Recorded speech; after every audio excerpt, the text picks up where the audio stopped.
Tapi saya dengar-dengar ada cerita juga nih Mas. Mhm, Katanya Mas ini pernah untung 1000% dari kripto. mhm. Itu benar tuh Mas? Bener, itu. Dulu kerjain project ya, bukan kerjain project lah, maksudnya dia mau ada listing koin. Ketika dia mau ada listing koin, saya pakai produknya. Saya Oke. pakai produknya, saya nyaman, ketika orang-orang nggak percaya sama produknya dan nggak banyak Mmm, yang ngomongin. Jadi ketika saya pakai, tiba-tiba dia mau launching sesuatu produk, yaitu produk koinnya dia, namanya Hyperliquid. Ketika dia launching, ya saya nyaman karena saya pakai awal, dia kasih reward, dikasih koin dalam jumlah yang banyak. Itu kasih gratis. oh kasih Iya, karena gratis. ya reward lah gitu ya kan. Wah, terima kasih atas kesetiaannya gitu, loyalty. Jadi dikasih. Ketika dikasih listing, nah saya nggak jual, malahan saya beli lebih banyak lagi. Jadi duitnya Mmm, dari sana. Karena dia ada hal yang aneh, yang menjanggal menurut saya dan ini opportunity. Yaitu dia menggunakan duit yang dia dapat itu bukan masuk kantongnya pribadi. Jadi kayak misalnya orang dapat bikin sesuatu, dapat duit, duitnya ngapain? Masuk kantong dong. mhm. Dia enggak, duitnya yang saya dapat dia beli balik tokennya itu.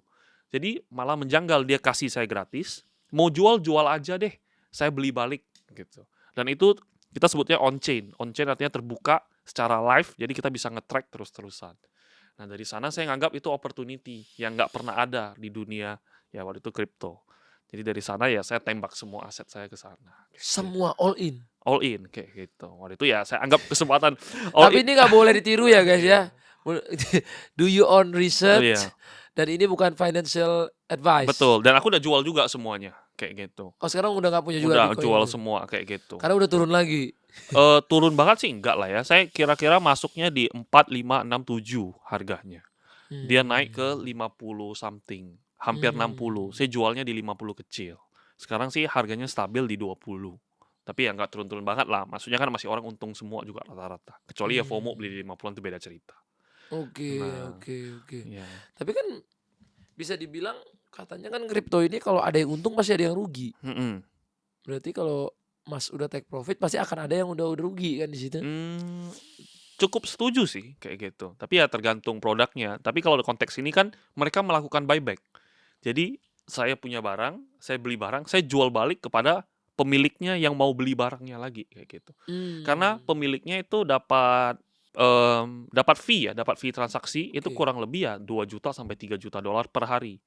Nah, jadi Mmm, dia 2 sampai 3 juta dolar per hari dia beli balik terus koin-koinnya, kayak gitu. oke oke. Saya jualnya ke dia kayak gitu. Nah, saya juga dengar ada cerita katanya Mas ini pernah all in sampai jual rumah lagi setelah udah rugi nih, jual Nah, rumah ya itu lagi. di Hyperliquid.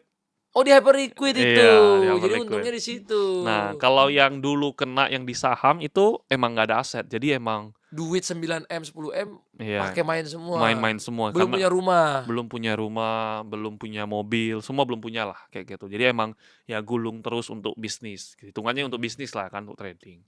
Nah, kena itu habis semua. Waduh waduh waduh. Habis semua, udah mulai bangkit lagi, ada duit pelan-pelan, baru diversifikasi lah, beli aset ini, beli rumah ini. Nah, tapi lihat Hyperliquid, gue jual lagi semua, gue hajar lagi kayak gitu masuk. Oh. Kayak Tapi gitu. alasannya kenapa, Mas? Kan udah pernah untung gede di kripto. Mhm, Kenapa sekarang lebih milih di saham? Bahkan narik semua asetnya di kripto mhm, jadi ke saham gitu. momentum ya, gitu. Karena saya juga jadi hitungannya saya udah pensiun ketika dapat di jackpot di Hyperliquid. Saya sudah nggak trading, nggak sama sekali lagi, udah nggak muncul lagi lah. Jadi udah hilang dari permukaan.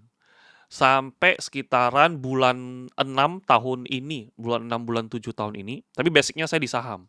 Mmm, Jadi duitnya gulung, ada modal di saham, saham baru tembak ke yang project tadi, kayak gitu. mmm, Terus bulan 6, bulan 7, eee, dihubungin lah sama salah satu orang gitu ya kan, dia bilang, eee, "Kamu kalau nggak muncul lagi, apa yang kamu tahu itu sayang loh, hilang semua," kayak gitu. mmm. Nah, coba deh muncul. Terus coba saya muncul di Agustus, dengan pertimbangan ya kalau nggak jadi apa-apa ya udah, nggak masalah. Tapi kalau misalnya jadi kan artinya ya bisa berdampak lah kalau positif dalam hal ini. Ya kebetulan Oke. dinyambutnya positif baru masuk lagi ke saham dan momentum saham lagi naik kencang-kencangnya kayak gitu. Lagi growing-growing-nya Lagi sekarang ya. growing-nya. Jadi ya saya sebutnya ya saya momentum lah. Jadi kalau ditanya anak saham, ya oke, dibilang anak kripto, ya terserah deh, yang penting di mana ada ladangnya, lagi panen, lagi hijau, ya saya berusaha jump in ke sana, kayak Oke. gitu.